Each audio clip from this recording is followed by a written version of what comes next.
औज़ुबिल्लाहिमिनश्शैतानिर्रजीम बिस्मिल्लाहिर्रहमानिर्रहीम। आज एक नई वीडियो के साथ आपकी खिदमत में हाज़िर हैं। आज सेकंड ईयर की कंप्यूटर साइंस की पेयरिंग स्कीम जो है वो डिस्कस की जा रही है। किस चैप्टर में कितने एमसीक्यूज़ आने हैं। चैप्टर नंबर 1 में से एक एमसीक्यूज़ आएगा, 2 में से 2 आएंगे, 3 में से एक आएगा, 4 में से एक आएगा, 5 में से 2 आएंगे, 6 में से एक आएगा, 7 में से कोई नहीं आएगा, 8 में से एक आएगा, 9 में से एक आएगा, 10 में से एक आएगा, 11 में से 2, 12 में से 2, 13 में से एक और 14 में से एक एमसीक्यूज आएगा। उसके बाद शॉर्ट क्वेश्चन का पोर्शन आएगा, क्वेश्चन नंबर 2। इसमें आपने अटैम्प्ट एनी 6 क्वेश्चन अटैम्प्ट करने हैं। चैप्टर नंबर 1 में से 2 शॉर्ट क्वेश्चन आएंगे, चैप्टर नंबर 2 में से एक आएगा, चैप्टर नंबर 3 में से एक आएगा, चैप्टर नंबर 4 में से 2 आएंगे और चैप्टर नंबर 5 में से एक आएंगे। कुल 9 होंगे तो आपने, और इसी तरह चैप्टर नंबर 6 में से एक आएगा, चैप्टर नंबर 7 में से भी एक आएगा। कुल 9 होंगे, 9 में से आपने कोई से 6 जो है वो अटैम्प्ट करने हैं। उसके बाद क्वेश्चन नंबर 3 है, इसमें से भी आपने एनी 6 अटैम्प्ट करने हैं।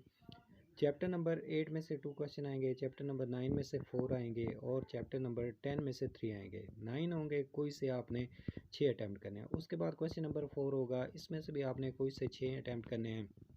9 होंगे तो इसकी भी डिटेल ये है कि चैप्टर नंबर 11 में से आपके शॉर्ट क्वेश्चन जो है वो 3 आएंगे। उसके बाद चैप्टर नंबर 12 में से शॉर्ट क्वेश्चन जो है वो 3 आएंगे और चैप्टर नंबर 13 में से 2 आएंगे और चैप्टर नंबर 14 में से 1 आएंगे। ये शॉर्ट क्वेश्चन का पोर्शन था। उसके बाद लॉन्ग क्वेश्चन का पोर्शन है कि किस चैप्टर में से कितने लॉन्ग आने हैं। तो क्वेश्चन नंबर 5 चैप्टर नंबर 1 और 3 में से आ सकता है। क्वेश्चन नंबर 6 चैप्टर नंबर 6 और 7 में से आ सकता है। क्वेश्चन नंबर 7 चैप्टर नंबर 8 में से डिस्क्रिप्टिव आएगा और क्वेश्चन नंबर 8 चैप्टर नंबर 11 में से आएगा। क्वेश्चन नंबर 9 चैप्टर नंबर 12 में से प्रोग्राम आ गया। अगर आप इस चैनल पर नए, आपने चैनल को सब्सक्राइब नहीं किया तो चैनल को सब्सक्राइब कर लें, बेल आइकन वाले पे प्रेस करें ताकि जब नई वीडियो आप तक पहुंचे।